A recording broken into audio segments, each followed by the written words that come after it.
Hey everyone, Shawn Sav Mu.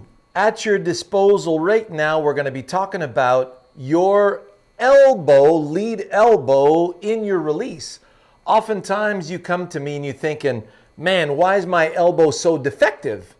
And oftentimes it isn't. You look at the way Lee Westwood comes through, you look at the way Zach Johnson comes through, and then you look at the way Bryson DeChambeau come through. They're all different. Which one works best for you? It depends on your anatomy and it depends on your grip. Stay tuned. This is going to be an awesome show.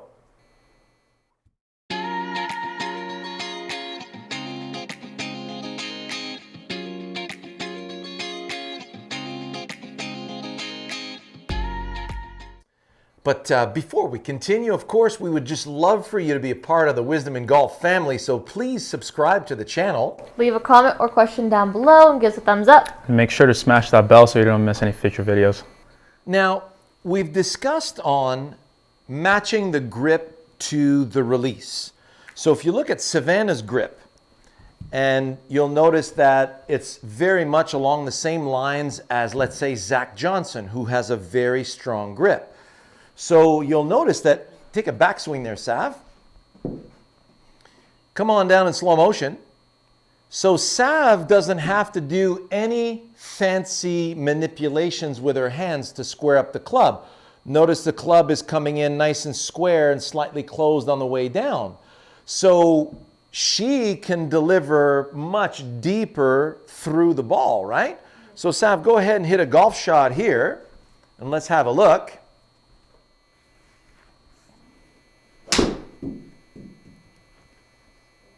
All right. Whoa! Get in! My goodness. So if you look at that swing and stop action, we got it from the front here, you'll notice that when she's coming down, because her grip is so strong, she's leading very nicely. You're lagging beautifully in there, right? So we're collecting the ball from here and releasing there, and there's no... You feel no need to turn anything over. You're just throwing in the direction of your target. Yeah. And because, you know, your muscles are not as dense as many of the male counterparts, you're looking for a stronger grip so you don't have to get, you know, active with the hands coming through. So your release actually comes in much later in the swing, as you can see, right? So now I'm going to give you the contrast to that with mine. Mine is a strongish grip, and it's gotten actually a little stronger with time because when I watch her hit the ball, I'm kind of jealous and I want a little bit more of that extension. But you'll notice that my release is very much like Bryson DeChambeau's release, where because my grip isn't as strong as yours, I'm not that I'm flippy or I'm manipulating through impact, but I've always had a very fast twitch release. I used to play a lot of baseball, and I know how to, you know, I get a lot more snap out of my arms. So many of you are of the same bird of a feather.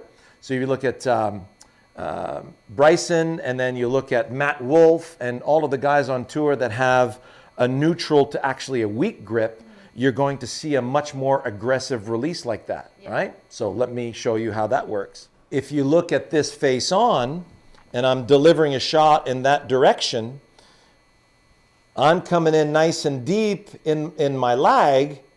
So from here, I'm collecting and then releasing a lot more assertively into the picture. So you notice how my hand comes down, and what you're going to see is the elbow snapping down.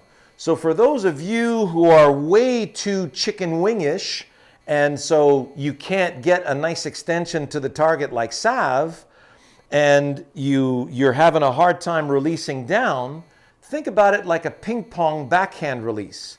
So I'm collecting the ball here and releasing over the ball. So you notice as the elbow snaps down, the back of the hand comes over the top of that ball. You'll also see that in baseball. So when I'm waiting for my pitch, the pitch comes, you'll notice it's nice and upright here, and there's a wonderful flattening or shallowing out naturally as the elbow moves first. Then I'm connecting here, and then beyond the ball, the anatomy has to release itself. So notice how that lead arm, if you don't let go of the bat, you're going to feel the lead arm have to snap down to allow that trail arm to snap over it. So you'll have a great view from back here, and you'll notice as I come through, I'm using my body as leverage as the elbow kicks down to allow my right arm to release through. So if I'm hitting a nice little draw here, I'm going to start it to the center of the green. Here's what that's going to look like. So notice how that kick down, the ball starts in the center of the green and comes right back over that flag stick, over a little bit too far on that 7-iron. I just smoked that one. But you'll see from, that from behind view in stop action, how I'm using my body as leverage to feel that release. Now, if you watch Mu, he's somewhere in between. And you're probably somewhere in between as well. So Sav and I are really the extremes when it comes to that kind of releasing. Also the fact that Sav is lead hand strong. Her dominant hand is her lead hand, so she's more pulling through with that lead arm, whereas my dominant hand is my right hand when I'm swinging right-handed. Mu is left hand dominant for certain things and right hand dominant for others. He's the ambidextrous of the family. So let's have a look at his release. First things first. Yeah. Go face on and let's look at your grip. Okay.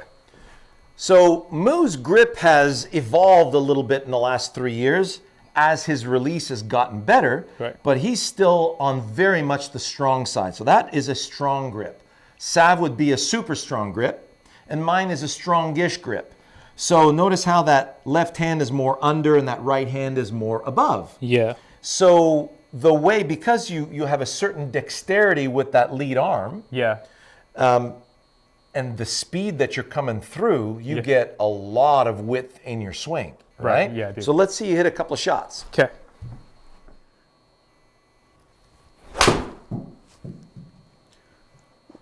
Not bad. I turned up a little too much. So you're hitting draw into here? Yeah, I'm gonna hit draw into here. So a good strategy, by the way, because Oh, yeah. that pin is front left. Okay.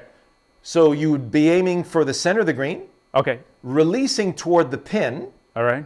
and if it stays straight, you're on the pin, and if it comes back, you're in the center of the green. Right. Right? Yeah. So since we're aiming on the flag right now, let's see you aim just a little right Okay. and release toward the pin. All right.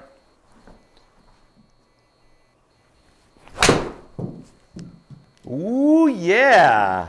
Ooh. Nice ball Mu. Thanks.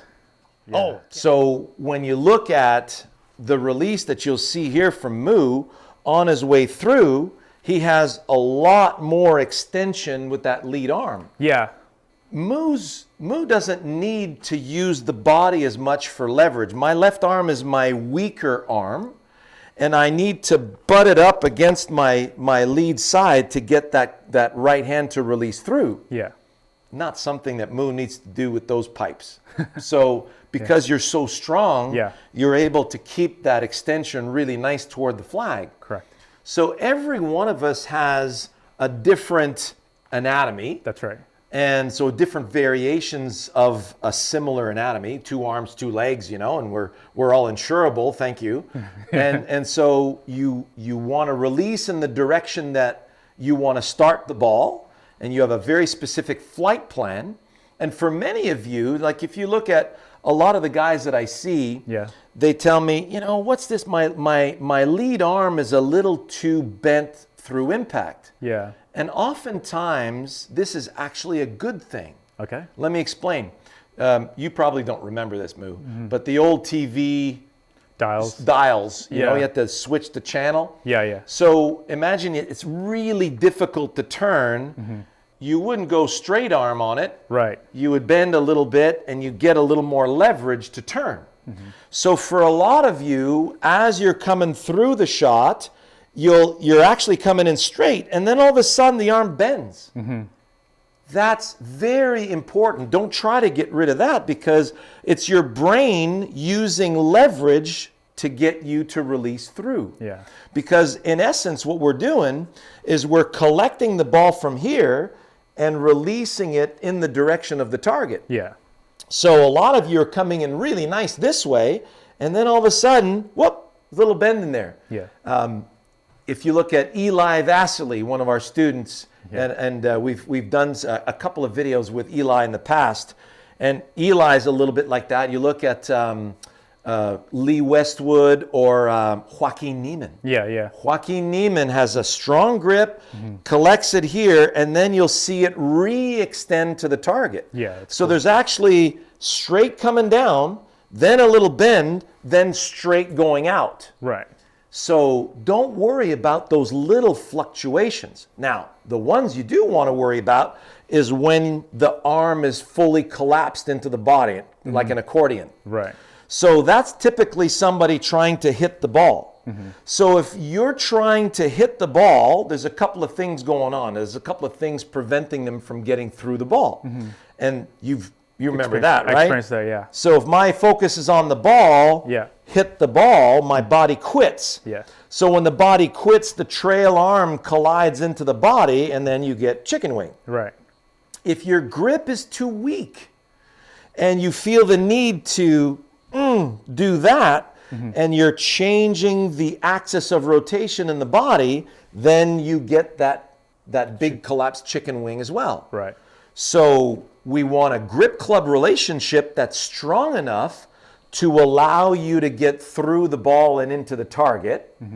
You want to feel that your release is proficient enough. So have a look at, it's called Fencing for Power, Shawn Clement. And so when you're releasing the sword, let's see you use that drill a couple of times here, Mu. Yeah, Okay. do it towards me. Okay. So you'll see as Mu is doing that, notice how his arm is rotating nicely. Do it with the lead hand now. Okay. Yes. Stop right there. Yeah. So notice he's not letting go of the club, and you see how that elbow snaps down, and then he gets that beautiful helicopter finish. Yeah. So have a look at Fencing for Power for that. You look at Through the Ball versus At the Ball, Shawn Clement. And you'll see a lot of great videos on how to release that club. So look at Release Shawn Clement. You'll really appreciate that as well. So hopefully now you won't be so critical about yourself if you see a little bit of a bend in an elbow, as long as, hey, I'm going out towards my target, and this is my way of achieving that release towards the target. And they're all good. Right? I mean, we're all hitting the green, and we all have a really nice ball flight into the green. So if you feel you're getting some decent distance and you got some good compression over the ball, but you see a little bit of a bend in the elbow, stop worrying about it. It's just your brain's way of leveraging for your anatomy. That's right. Right? Yeah. So we hope you enjoyed that, and we look forward to seeing you in the next video. Thank you, Mu. No problem, Shawn.